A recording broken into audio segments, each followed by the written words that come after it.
was originally a 5-minute short film for a film challenge, it is now a 55-minute pilot and now actually soon to be turned into a full-length feature film.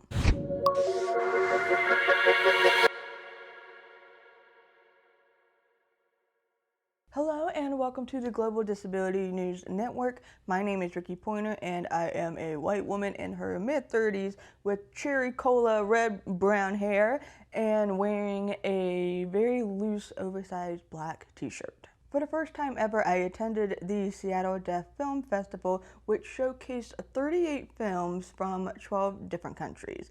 And there is one film in particular that I really want to talk about today, and that is Passengers. Passengers is a film made by my wonderful friend, Dickie Hearts. We've been friends for over a decade now. And originally, this was for the 2015 Easter Seals Disability Film Challenge. 5 minutes for a film. And Passengers is about a deaf gay man named Dale who is an Uber driver driving around Los Angeles picking up various passengers. And a few of these passengers, or most of them really, end up being people that are very amazed by the fact that there is a deaf guy that is driving. Although, fun fact, all the people involved in the production and the acting side and being the passengers, they're all deaf or hard of hearing in real life, so it's kind of funny to see them act this way. But for the very last passenger, it turns out that this one in particular is also deaf and he knows sign language, and Dale gets into his feelings a little bit. He likes it. And as he's dropping this guy off, the guy accidentally forgets his keys. Dale's grabbing them, running to the park or somewhere that they have been stopped at, and the guy is just minding the view, paying attention to the view, loving it, and they get a little close together and they kiss and, you know, they start dating. Around 2024, Dickie did apply for a grant to be able to expand on the Passengers universe. He got the money, and now instead of just a simple 5-minute short film for the Easter Seals Challenge, it is now a 55-minute pilot. And in this pilot, the story has changed. Dale is now single, living in New York City because Dickie himself also actually moved to New York City shortly after the challenge. There is no more Los Angeles guy that he is dating. He is going to navigate the New York City life, trying to find a job, spending time with his friends that he's made, and he might have a sort of meet cute in a New York City coffee shop with a hearing guy. Okay, so the deaf man and the hearing man run into each other in the coffee shop. Coffee gets spilled on Dale, who is clean for his job interview, and, well, now he's not, so.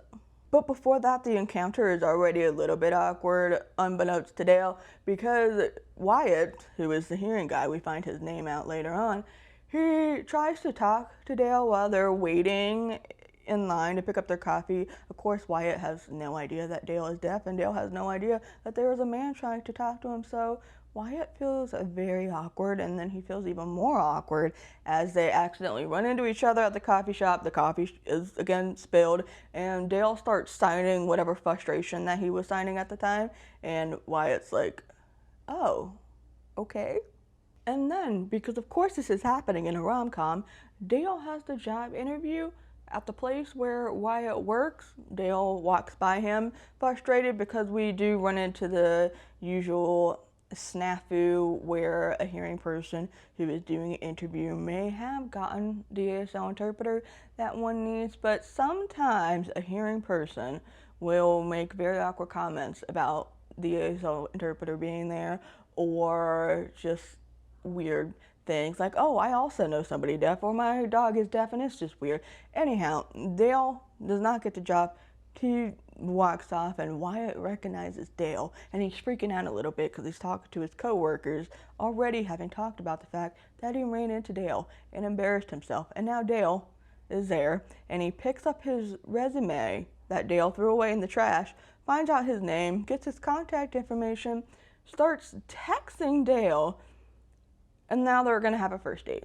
And that is where we are essentially navigating the deaf and hearing dating world, especially when it's a hearing person that has had no experience really communicating with deaf people ever, doesn't have any real knowledge of ASL, and he even struggled to sign and spell out his name, which I thought was really cute.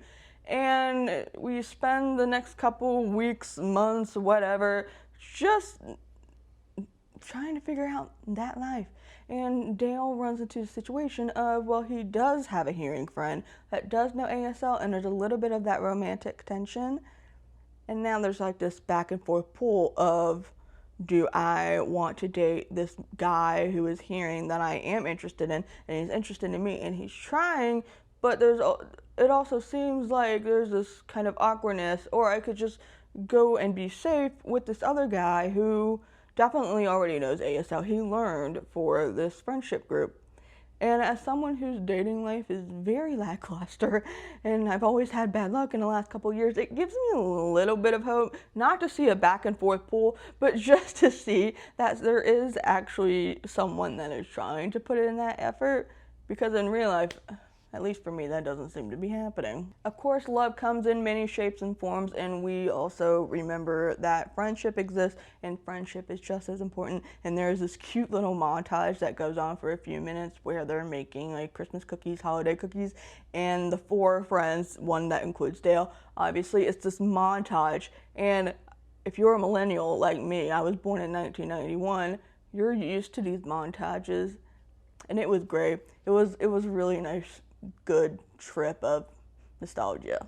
Passengers was the final film for the Seattle Deaf Film Festival, with a panel Q&A to follow. And in this Q&A, Dickie did talk about how he was screening the pilot at many different places, one that I actually did see previous to the trip in Seattle. And after a lot of feedback, some that I have also given, now it will be, instead of a pilot or a mini web series of sorts, he is now going to restructure the film and, well, make it a full-length feature film, and there will be an actual conclusion, because we did leave out on a cliffhanger that I do not wish to spoil, but let's just say you feel that little potential love triangle just a little bit. I'm very happy to see what comes out of the film. I'm excited to see what the conclusion is going to be and what the restructuring is going to look like. Are we going to refilm some parts that have already been in the films to make it make sense, you know, from start to finish, since sometimes we do have rewrites and reshoots, and you have to change the story a little bit to make it make sense to be a 90-minute, 2-hour film. So excited to see what Dickie does with that. Not sure how long it's going to take, but hopefully sooner rather than later.